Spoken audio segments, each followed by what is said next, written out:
Il s'agit donc désormais d'ajouter des ressources à l'intérieur de ce cours, donc dans les sections qui sont disponibles ici. Ici, moi j'ai déjà ajouté la première vidéo d'explication de création d'un cours.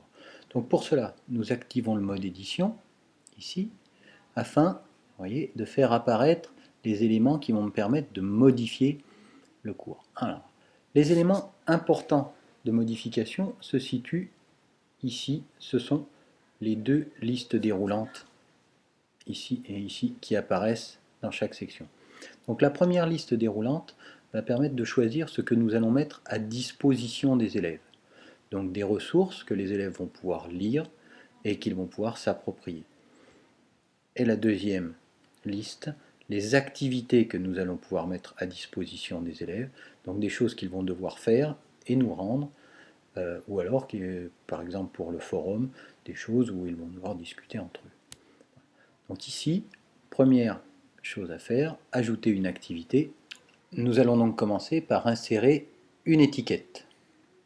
Donc une étiquette, ce qui va nous permettre en gros de faire à peu près tout ce que nous voulons, puisque l'étiquette peut être directement tapée en mode texte, ici, nous tapons notre texte, ou alors, si nous cliquons ici pour les personnes plus avancées, en mode HTML, donc taper directement du code ici.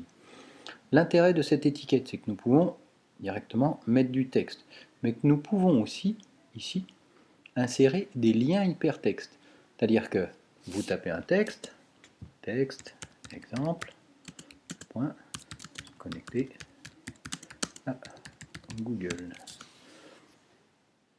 Ici, je sélectionne une partie de mon texte, et évidemment, je mets directement un lien hypertexte ici, à l'intérieur. Je choisis l'URL, donc on peut utiliser du copier-coller, ou directement à taper. Choisir si nous voulons que cette page internet s'affiche dans la même fenêtre, dans une nouvelle, dans le même cadre, etc. Vous pourrez essayer différentes choses. Donc moi je vais choisir nouvelle fenêtre, comme ça nous garderons notre cours disponible et nous aurons une autre fenêtre avec Google à disposition. Voilà.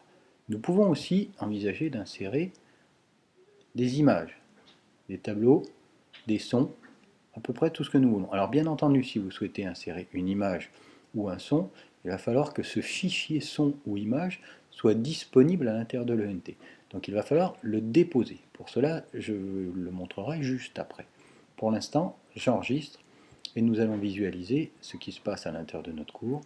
Donc ici, voilà, mon texte est apparu avec mon lien hypertexte. Si je clique, une nouvelle fenêtre s'ouvre.